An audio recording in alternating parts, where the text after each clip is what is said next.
I honestly did not think that we were going to get to this timeline. The Wayans family is back.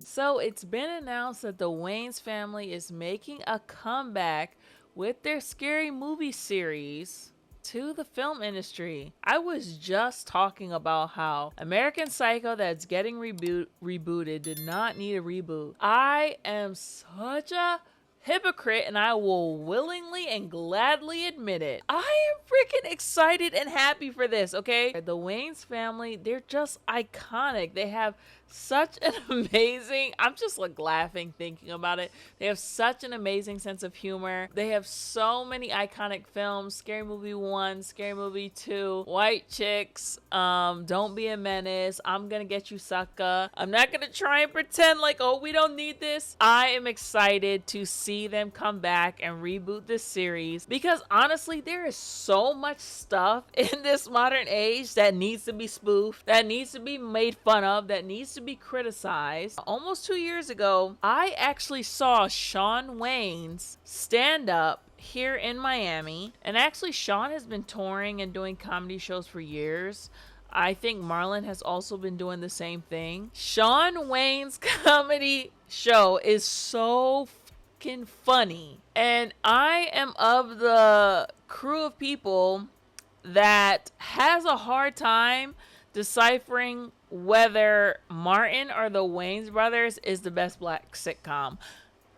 Listen, okay, I know that that can be blasphemous, but for me, the Wayans brothers is so funny. That whole night that we were leading up to going there, we were just laughing and laughing because we knew as soon as Shawn came on stage, we was gonna be laughing our asses off. And honestly, when he came on stage, I don't know if I couldn't recognize him or if I was in shock. Shawn Wayans, who I grew up with, is right there in front of me, and I paid for VIP tickets so I could be right in the front. As soon as he came on stage, he just started laughing. It's kind of like how a lot of people react with Dave Chappelle. I'm sure a lot of you guys probably feel the same way. It's like when you see Dave Chappelle, no matter what he says, you just start laughing. Like that's literally how I felt about Shawn. So if you have the opportunity to see Shawn Wayans, if he comes to your city, please go see him. I think I might have paid $60 for tickets. It wasn't even that much. Hilarious. Beginning to end. So excited that they are coming back to the franchise. But of course, there is more to the story than they just walked away from film. What happens to a lot of black filmmakers with great ideas? They get taken advantage of, they get underpaid. Yeah, black filmmakers just go through hell. Something about karma, something about the universe, something about what goes around comes around. It turns out that Harvey Weinstein actually stole the franchise from the Wayans brothers, and we're going to get into that today. Wayans brothers reunite for a new scary movie with Miramax and Paramount. The scary movie reboot was announced as CinemaCon has finally come together with the franchise's architects reuniting for the first time in 18 years for a new original screenplay. The earlier series, a send-up of slashers like Scream and I Know What You Did Last Summer. The new scary movie will shoot next year for a theatrical release. The Wayans and Rick Alvarez are writing and producing the movie. The Scary Movie film franchise was developed by Marlon Wayans, Shawn Wayans, and Keenen Ivory Wayans.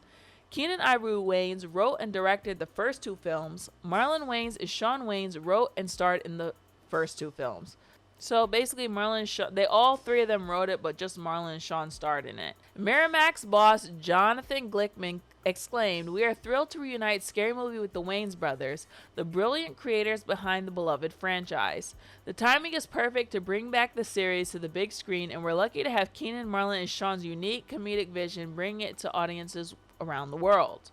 I'm sure at this point they have probably had so many offers of people trying to get them to come back, get them to write something again. And if they have actually agreed to do something, then I'm feeling like then these studios must have paid up. They must have finally paid up. They must have given the Wayans exactly what they earned, exactly what they're worth, exactly what they deserve. This remake, reboot era that we're in has been going on for a long time. If these guys, who have had plenty of opportunities to to do White Chicks 2. I know they talked about that briefly, about doing that. And doing anything else, if they're actually agreeing to do that, they probably gave them a blank check to say yes. You can do this how you want. You can do whatever you want. We're not going to micromanage you. We're not going to make you do such and cast such and such a person. They probably gave them the free reign that they have rightfully earned. We're going to talk about the negative aspects of this, and it sucks because it's such great news, and I don't want to get into the negative, but I just really want people to see, like, do you understand how much black female filmmakers go through? The Wayans Family hits like Don't Be a Menace, cult classic, White Chicks, which is literally a cultural icon. I'm gonna get you, sucker. How much is one rib? And not only starting the amazing sketch comedy series In Living Color that launched the careers of Jim Carrey, Jennifer Lopez, Jamie Foxx, Tommy Davidson, David Alan Grier. Like, there is no reason why the Wayans Family is not so much bigger in film. What they have been through, honestly, the fact that they took a step back, and like I said, Sean, he does his touring, he does his comedy, and it's probably because so that they can have their own level of control. It reminds me of people like Lauryn Hill or even Nicki Minaj, or there's so many other very talented music artists that literally leave the industry because they just cannot deal with the racism, sexism, the red tape, the control. They just can't deal with it. Marlon, Sean, and Keenan Wayans told us, "We couldn't be more excited to be a part of this new scary movie and work with each other again. This is a franchise we created more than 20 years ago. Remember people laughing in the aisles and hope to see that again. We look forward to working with Jonathan Glickman and his team at the new Miramax to bring these laughs to theaters where they belong. It's a double reunion." The scary movie comedies during the early aughts grossed north of $896 million worldwide through 5 movies.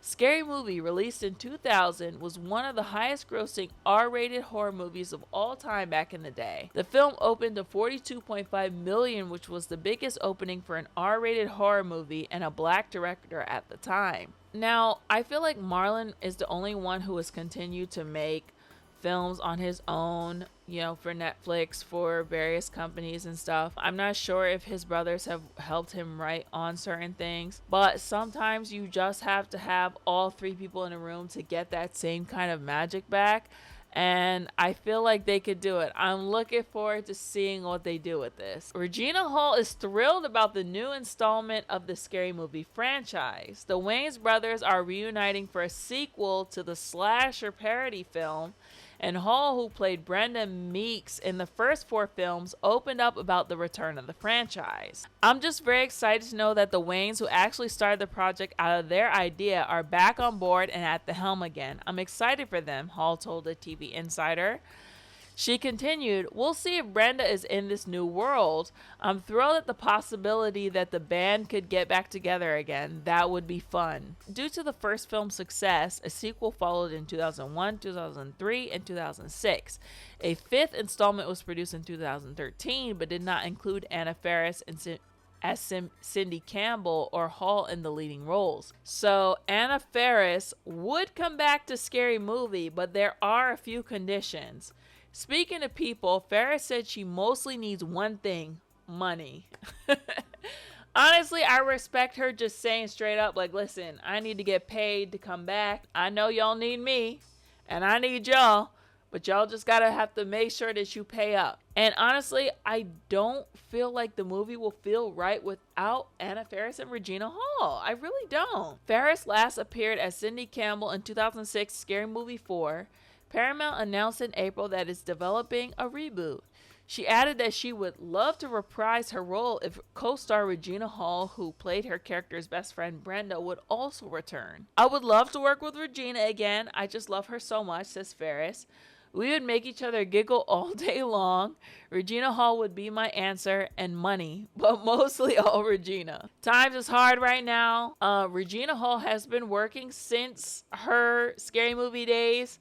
She has produced many projects, written many projects, and starred in many projects. So her stock has definitely gone up a bit. So she's definitely have to get paid. But I definitely feel like she is someone who's going to do it for the culture, you know? Like, she's willing to come back. I love that franchise. It was like my boot camp, my beginning, says Ferris. If there's a high school comparison for my growth experience, those 4 movies played an important role in my life in terms of teaching me how to use props, teaching me how to fall, how to get hit in the head, how to hold chiclets in my mouth and then spit them out with blood at a convenient time for the camera.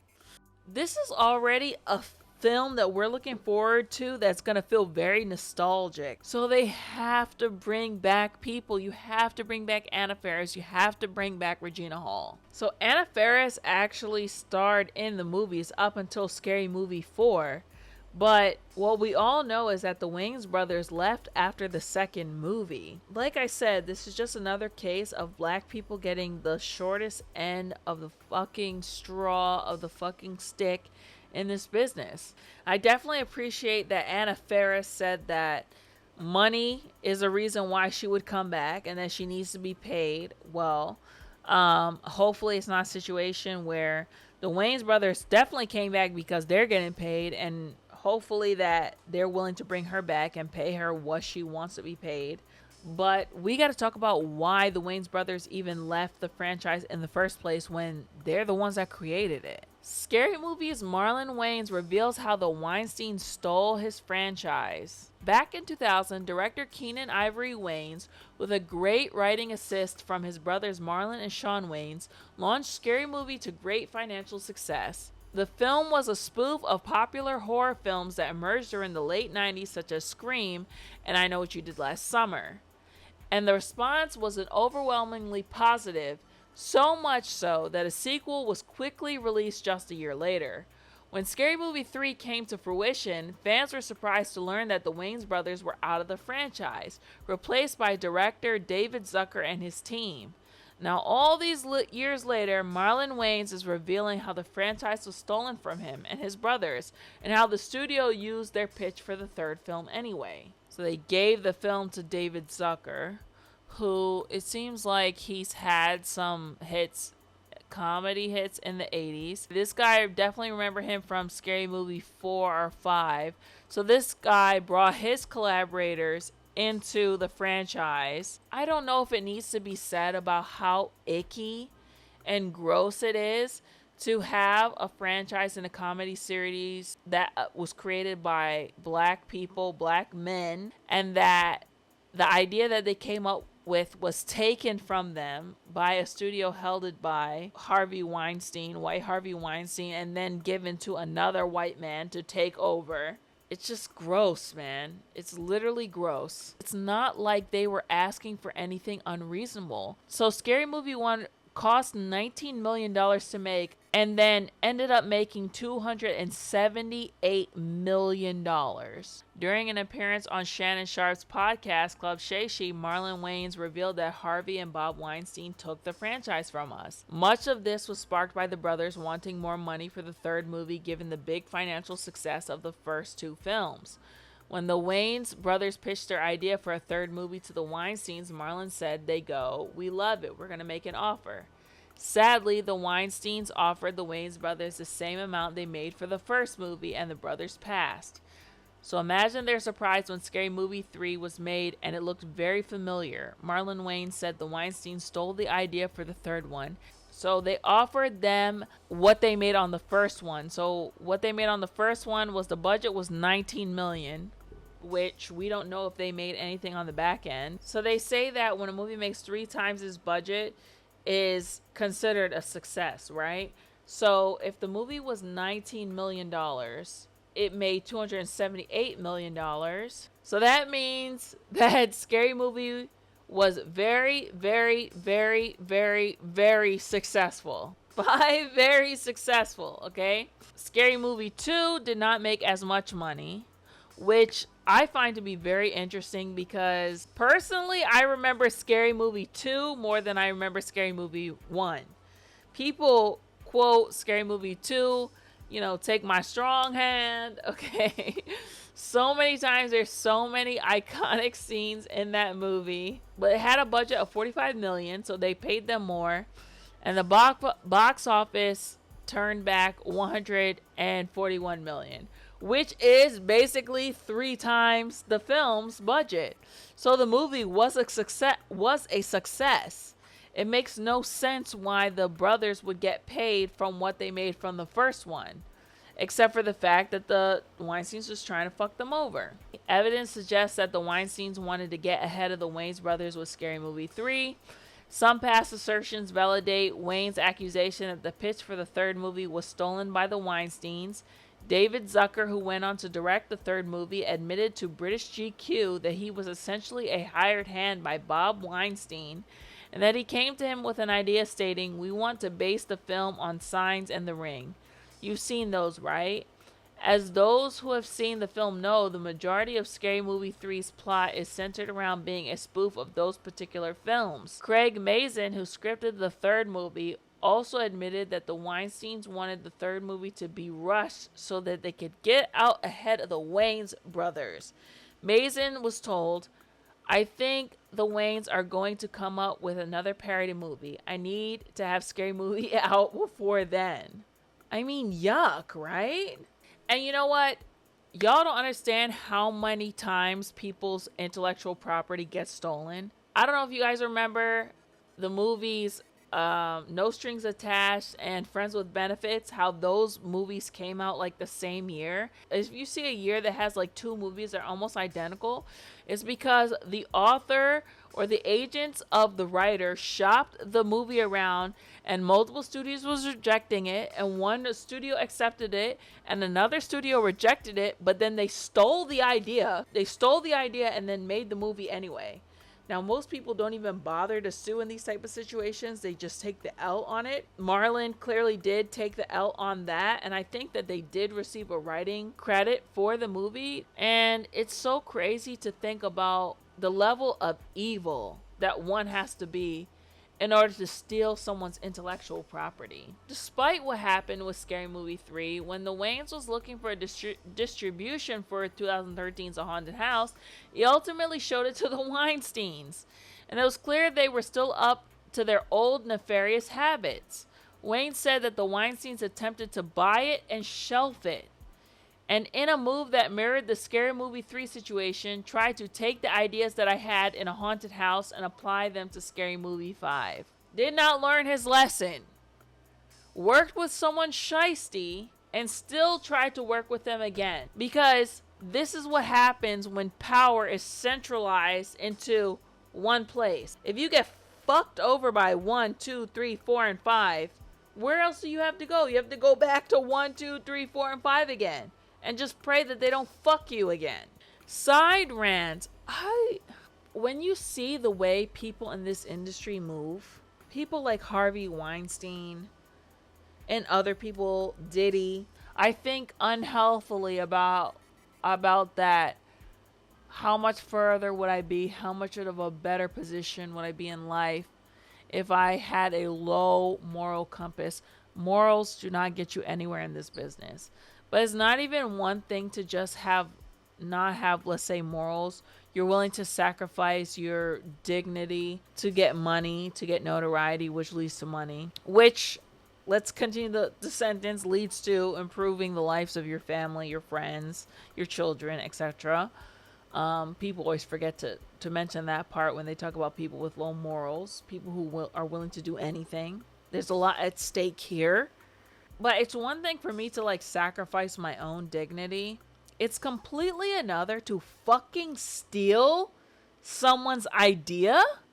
It's completely fucking something different to fuck over another famous person who is very well known. It's completely, totally out of the realm of possibility to be racist as fucking hell. Admit that you're going to underpay somebody who has proven to you multiple times that they are bankably successful on paper in your bank account.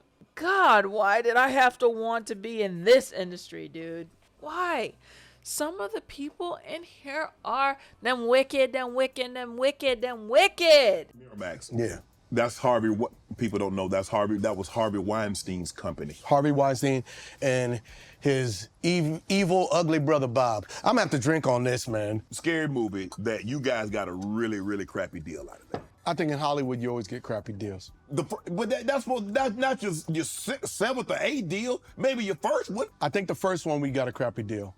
The creators of In Living Color, the first one, they got a crappy deal. Do you know what it feels like when you have to always work harder than everyone else? What that does to you mentally? Like, the fact that they've been gone for so long. I don't even know if I finished that thought when I was trying to go for it before, because I just have so many thoughts going on in my head. But I do really think that this is the reason why Rihanna has not done another album, because she just does not want to deal with the industry bullshit. Sean's doing his own thing. Kenyon is probably just living off of royalties at this point. He don't have to work another day in his life. He doesn't have to. But they don't want to deal with this shit, man. Being undermined. It does something to you mentally, man. This first one was so big, you know, we opened at $42 million. Yes. Which was unheard of. Yes. And they try to say for a black director that was a record breaker. No, that was a record for just a comedy director, period. And that's what I love about Keenen. Keenen was like, no, don't you put the black label on me. Don't you minimalize or marginalize my success by you trying to label it. Let's let that bleed so that other black people can know that there's not such a thing as just black success. Because black success has a ceiling. No, just success. And I just so happen to be black. So we got a good deal in the second one. You know, we got a 20 against 20 deal, and then Miramax did what they did. I always say, you know, they didn't just and molest women. They niggas too. Molested us in them deals. They were terrible people. Terrible people. If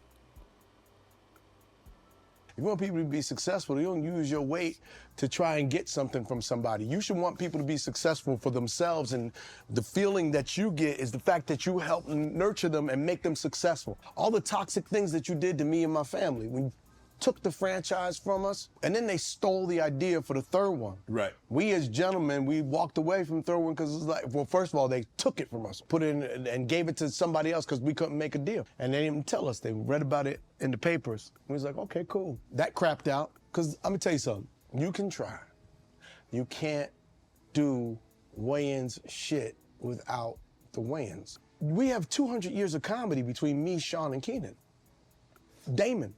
Kim, we have a lot of years of excellence. Damn. We have 200 years of comedy between the three of us. If y'all don't want to get us inspired today, that is inspiring ass shit. You guys, I'm sure, have probably heard stories of people's stories getting stolen, people's movies getting stolen. There's rumors that The Matrix was actually written by a black woman and was stolen by the Wachowski brothers. I just feel like if your idea was ever stolen, like, don't ever be discouraged, because like he said, Weinstein, however he grew up, he's never gonna see the world the way that Marlon, Sean, and Keenen see the world. He's never gonna be able to make the same type of comedy. And that's why when we watch Scary Movie series from 3 and on, it did not feel the same, because you cannot be the Wayans brothers if you were not the Wayans brothers. I got emotional last time I talked about this on my channel. Talked about how creativity is so disgusting and detrimental when creatives are underpaid, because we've all been through things in our lives. Like the Wayans family, I know they grew up in poverty. It's so many of them kids living in a small ass apartment. Me, you know, I grew up in multiple states, single parent household, whatever. Everything that I have creatively, everything that I've been through, I make a movie about through my own experiences.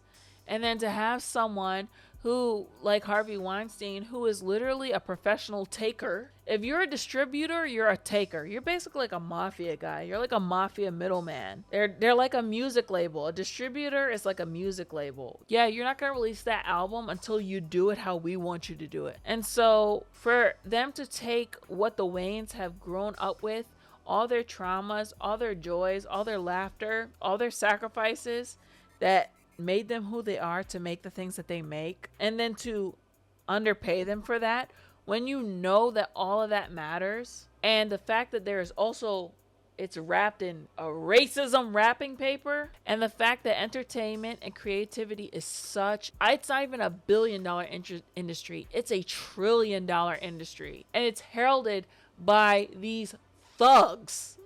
Harvey Weinstein was a thug that say, you in, you out, you in, you out, based off what you do for them. He compared what Harvey Weinstein did to young actresses, emming them, R-ing them. He felt that the Weinstein Company R'd him and his family over his intellectual property. I don't think he's wrong to make that comparison. As someone who has been previously in a literal shouting match with a client who is trying to f me, literally, that's what it feels like. That's where that comes from. Someone trying to f you. And Harvey Weinstein was already rich. What are you getting out of this? It's literally just narcissism, man. Because we came to the table, we said, all right, if you want to do this, we're gonna get a $30 million deal. Because you made this much money on the first one, you made that much money on the second one, we're gonna get 30 against 30. All right? Okay, bet. We come in, pitch this idea, they go, we love it. We're gonna make an offer. They make an offer for what we made on the first one. You already told us what we gonna get on the third one. How you gonna make an offer? Yeah, you feel that outrageous feeling that you feel? Yeah. That's what we felt. Times 3. We told you what it was. You're not playing gentlemanly.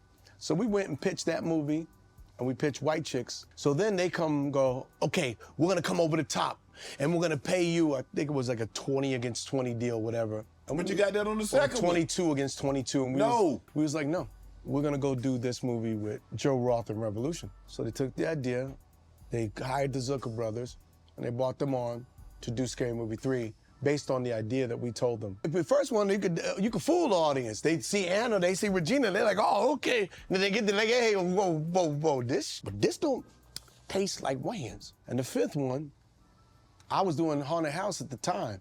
I showed Haunted House to them because I was looking for distribution. They were trying to buy it and shelve it, but they tried to take the ideas that I had in Haunted House and apply it to Scary Movie 5. But you don't know the formula. I want to all make money together. So we didn't retaliate. We did nothing with it like this. You didn't file no lawsuit like he did? We should have. We should have. We didn't. We go on, made our money. White Chicks made another classic. Little Man made another classic. We do our thing. Right. You know, sometimes you ain't got to do nothing because God's going to do it all. Let him handle it. God's revenge. When God comes for you, you got to trust God. You don't retaliate. Vengeance is mine. They took Miramax, this company Miramax. Disney took it. Then they had the Weinstein Co. And then all this stuff started going down with the rape allegations, and they took that company too. Your brother's in jail, and you ain't in the business. I didn't have to do nothing. Right.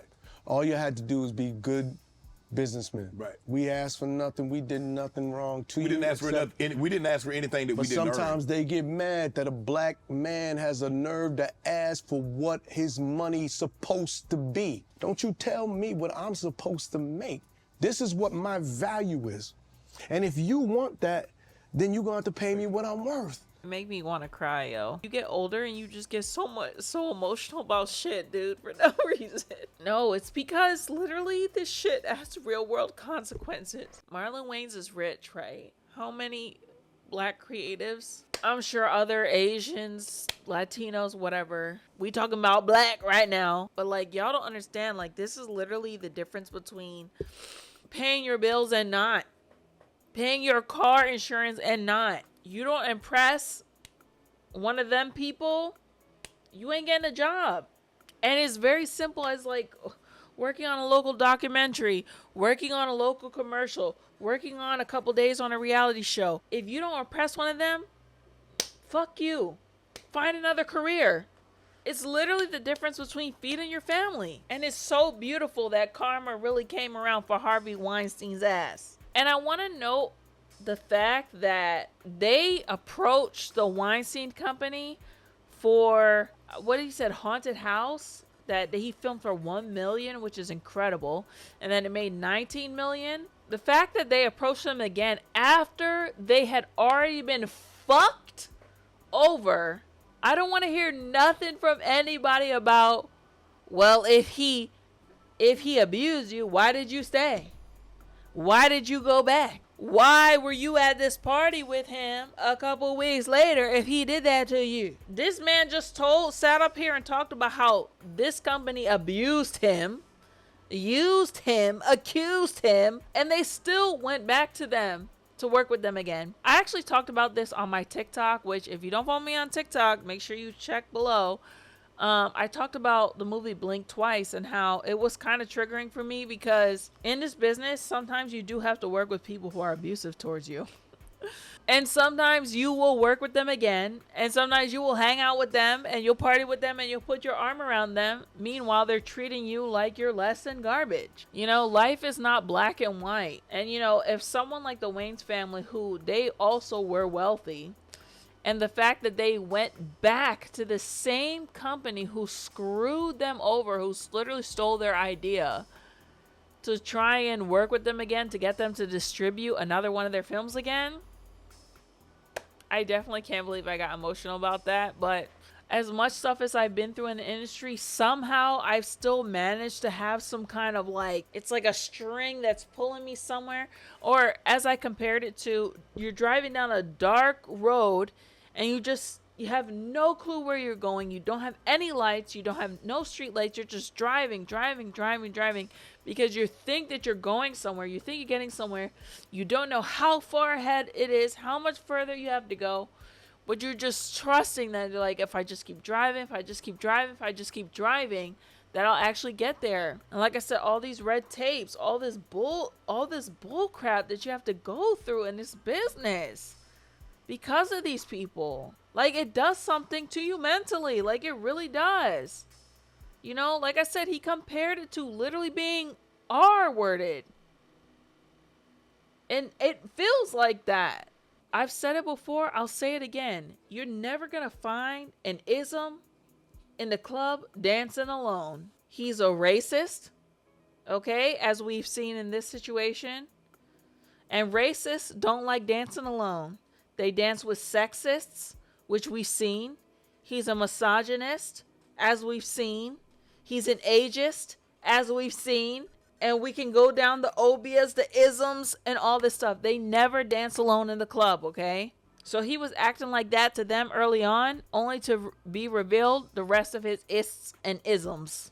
Wayans admitted to feeling a sense of validation when Carmen seemed to come back to both Harvey and Bob Weinstein in the years following their forced exit from the Scary Movie franchise. As the world knows, Harvey's career came to a quick end during the resurgence of the Me Too movement, leading to his current incarceration. Though his brother Bob wasn't accused of similar misconduct, he also fell out of Hollywood's favor as years and years of Weinstein's bullying to get deals done came to light. Everybody knew. Everybody freaking knew. Beautiful, beautiful karma. Scary Movie was a huge success when it was released in 2000, grossing $278 million worldwide on a $19 million budget. While Scary Movie 2 wasn't as financially successful, the film still performed well given its $45 million budget and $141.2 million final global tally. What probably made the theft of Scary Movie 3 sting even more for the Wayans is that the third movie was more financially successful than the second, grossing $220.6 million worldwide on a $48 million budget. Zucker and his team would return for Scary Movie 4 in 2006, while Malcolm D. Lee took over directing duties for Scary Movie 5 in 2013. Now, it was $48 million and made what it said, $220 million.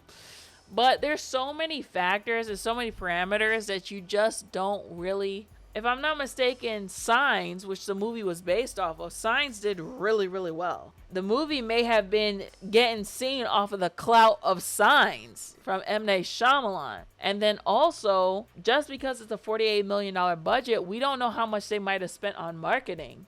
Like, they might have paid Homeboy less, or they might have given him a good back-end deal and spent that money on marketing and marketed the out of the movie, which they probably did because it clearly seems like Harvey Weinstein had some kind of vendetta or something that he wanted to get back at the Wayans. He wanted to put the movie out so much faster than they could do it. And he wanted to make sure that it was really successful, to really give them a big FU to show, we don't need you. We don't need you. Those that know, we don't need you. We can take your shit and do it without you. That's what that was. But anyway, I'm really trying to think about what movies that they would actually spoof for this upcoming Scary Movie return. I feel like there's so many things that they could honestly make fun of. There's so much stuff politically. There's so much stuff television-wise that they could make fun of. I think that they'll definitely make fun of the current true crime phase that we have going on.